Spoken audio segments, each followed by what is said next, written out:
आनंद आनंद परमानंद सदगुरु मंगलानंद जी साहिब सत्संग आश्रम डेरा सदगुरु प्रीतानंद जी साहिब दहाड़ निगाना जिला भिवानी हरियाणा के सौजन्य से गुरु रविदास जीवन। गुरु और गोविंद की एकता।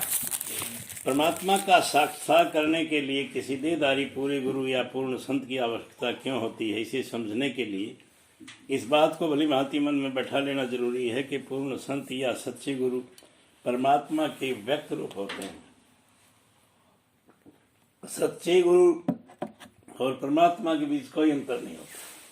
अहंकार ही मनुष्य और परमात्मा के बीच एकमात्र आवरण या पर्दा है। सच्चे संत इस आवरण को पूर्णतः दूर कर अपने आप को परमात्मा से उसी प्रकार एकाकार कर देते हैं जिस प्रकार नदी समुद्र में मिलकर एकाकार हो जाती है। मनुष्य भौतिक सीमाओं के कारण प्रभु के विशुद्ध आध्यात्मिक या भौतिक रूप का दर्शन करने में समर्थ। परमात्मा तक उसकी पहुंच तभी हो सकती है जब वह स्वयं परमात्मा मनुष्य का रूप धारण कर मनुष्य उसके भौतिक सत्तर पर आकर मिले। दयालु परमात्मा मनुष्य के उद्धार के लिए ठीक यही साधन अपनाता है। वह मानवीय रूप धारण कर संसार में आता है और उसके इसी मानवीय रूप को गुरु नाम दिया जाता है। अर्थात गुरु मनुष्य के रूप में परमात्मा है। अपने मानवीय रूप के माध्यम से वह जीवों को चिताता है और उन्हें सही मार्ग दिखलाकर उन्हें अपनी कृपा के सारे परमात्मा से मिलाता है। संत सदगुरु ऊंच या नीच किसी भी कुल में जन्म लें तथा अमीरी गरीबी किसी भी स्थिति में जीवन बसर करें, इन सांसारिक परिस्थितियों का उनकी रूहानी या आध्यात्मिक गरिमा पर कोई असर नहीं पड़ता। उनके भगत प्रेम की निर्मल धारा उनके संपर्क में आने वाले सबसे छोटे बड़ों की एक सा पवित्र करती है। जल में रहते हुए भी जल से सदा छूता रहने वाला कमल के समान संत सदगुरु संसार में रहते हुए भी संसार से निर्लिप्त रहते हैं और सर्वत्र अपनी रूहानी सुगंधी बिखेरते हैं। हरि गुर साध समान चित नित आगम तत्मूल। आगम शास्त्र तत्व इन बीच अंतर जिन परो करवत। आरा के चीरे जाने का कष्ट सहन कबूल। दर्शन 181। परमात्मा सतगुरु और साध संतों का हृदय एक समान होता है। यही शास्त्रों को सदा मूल तत्व रहा है। इनके बीच कोई फर्क नहीं समझना चाहिए। इस सत्य का अनुसरण करने में यदि आरे से चीरे जाने की यातना भी सहनी पड़े तो उसे सहर्ष स्वीकार करना चाहिए। रविदास कहे जाके हृदय हृदय रहे रैन दिन राम। सो भगता भगवंत सम क्रोध न व्यापे काम। दर्शन 98। रविदास जी कहते हैं कि जिसके हृदय में रात दिन परमात्मा का प्रकट निवास है वह भगत भगवान के समान है। उसे कभी काम या क्रोध नहीं सता सकते। समाधि स्थित संत जन अपन हूँ अप मिटाही। अप अभिमान मिटाही विलीन हो चुके हैं। जिमी गंग समुद्र मिले रविदास समुद्र ही विलही। वाणी साखी 24। समाधि में स्थित संत जन अपने अभिमान को नष्ट कर देते हैं। जिस तरह गंगा नदी समुद्र में मिलकर अपना अस्तित्व खो देती है, उसी प्रकार रविदास जी परमात्मा रूपी समुद्र में मिलकर विलीन हो चुके हैं, अर्थात अपने आपा भाव को लुप्त कर चुके हैं। संत तुझी तनु शरीर संगति प्राण सगति गुर ज्ञान जाने संत देवा देव। देवताओं के भी देवता। संत ची संगति संत कथा रसु। सत संत प्रेम आजय दीजे देव दयाव राहु। संत आचरण संतो मार्गु संत छे ओलग सेवक। ओलगनी सेवकाई सेवा। और एक मागऊ भक्ति चिंतामणि जनी लखाऊ दिखावे, असंत पापी सणी सात संगति।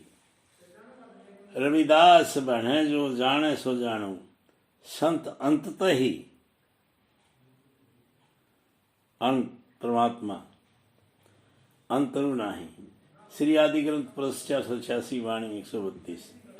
हे प्रभु, संत जन ही तुम्हारा शरीर साकार रूप है और उनकी संगति ही तुम्हारा प्राण है, किंतु देवाधिदेव परमात्मा संत की पहचान सतगुरु के दिए हुए ज्ञान द्वारा ही हो सकती है। हे देवाधिदेव, कृपा करके मुझे संतों की संगति, संत कथा का रस तथा संतों के प्रति प्रेम प्रदान करें। संतों जैसा आचरण, संतों का मार्ग और संतों के सेवकों की सेवा मुझे दें। एक और चीज मैं मांगता हूँ, मुझे भक्ति रूपी चिंतामणि सभी इच्छाओं को पूर्ण करने वाली वस्तु प्रदान करें तथा असंत और पापी लोगों की संगति कभी न दें।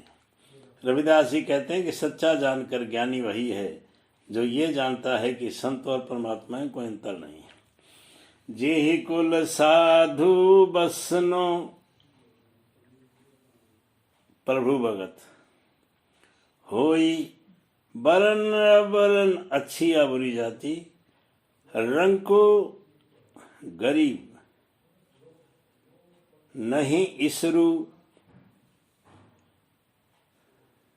मालिक राजा, विमल बासु जानिए जगि सोई, ब्रह्मन वैस शूद्र अरु क्षत्रि, डोम चंडार मलेच्छ मन सोई, होई पुनित भगवंत भजंत, या पुतारी तारे कोई दोई, धन सो धनी सुगाऊ धनी सुठाऊ, धनी पुनित कुटुम सब लोई, लोई लोग जिन्हें पिया सार रसु तजय आन रस, होई रस मगंडारे भिखु विष, होई पंडित सूर छत्रपति राजा, भगत बराबरी और न होई, जैसी पुरन कमल पात्र है जल समीप, बनी रविदास जन्मे जगी ओई वही।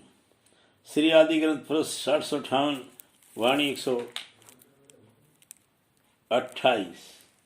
जिस कुल में कोई सच्चा प्रभु भक्त पैदा हो जाता है, वह ऊंच वर्ण का हो या नीच का, राजा हो या रंक, उसकी पावन सुगंधी सारे संसार में फैल जाती है।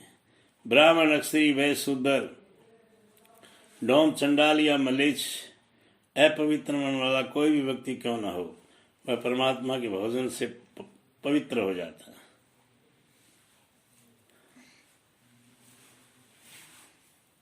वह आप तो मोक्ष प्राप्त करता ही है, साथ ही साथ अपने दोनों वंशों मातृवंश और पितृवंश का भी उद्धार करता है। उस गांव, उस स्थान और उस पवित्र परिवार के सब लोग धन्य हैं जिनमें जन्म लेने वाला कोई व्यक्ति सभी अनसांसारिक रसों को त्याग कर प्रभु नाम के सार रस को पीता है और उस रस में निमग्न होकर संसार के सभी विषैले दुर्गुणों, काम, क्रोध, लोभ, मोह, अहंकार को भुला देता है। भले ही कोई पंडित हो, सूरवीर या छत्रपति राजा हो, पर भगत की बराबरी कोई नहीं कर सकता। जैसे कमल का पत्ता सदा जल के सेवे होते हुए भी जल से सत्वा उछुता रहता है, वैसे ही भगत जन संसार में रहते हुए भी जल सर्वथा छूता रहता है, वैसे ही भगत जन संसार में रहते हुए भी संसार से सदा निर्लिप्त रहते हैं। रविदास जी कहते हैं कि वैसे भक्तों का जन्म ही संसार में सफल है। ईश्वर साक्षात्कार लिए गुरु की अनिवार्यता। अपने भौतिक सीमाओं के कारण मनुष्य अपने आप परमात्मा के भौतिक रूप के दर्शन कर पाने में समर्थ है, किंतु मनुष्य जब पूर्ण गुरु के संपर्क में आता है जो परमात्मा का साकार रूप है, तब वह गुरु के द्वारा परमात्मा से संपर्क स्थापित कर लेता है और गुरु की ही कृपा से परमात्मा से उसका मिलाप हो जाता है। एकमात्र गुरु ही हमें मार्ग दिखला सकता है, हमारे पापों की सफाई कर हमें पवित्र कर सकता है और आंतरिक शब्द धुन से जोड़कर हमें अलख अगम तक पहुंचा सकता है। अन्य सभी प्रकार की बाहरमुखी धार्मिक क्रियाएं व्यर्थ हैं। वे हमें केवल गुमराह करती हैं। आनंद आनंद।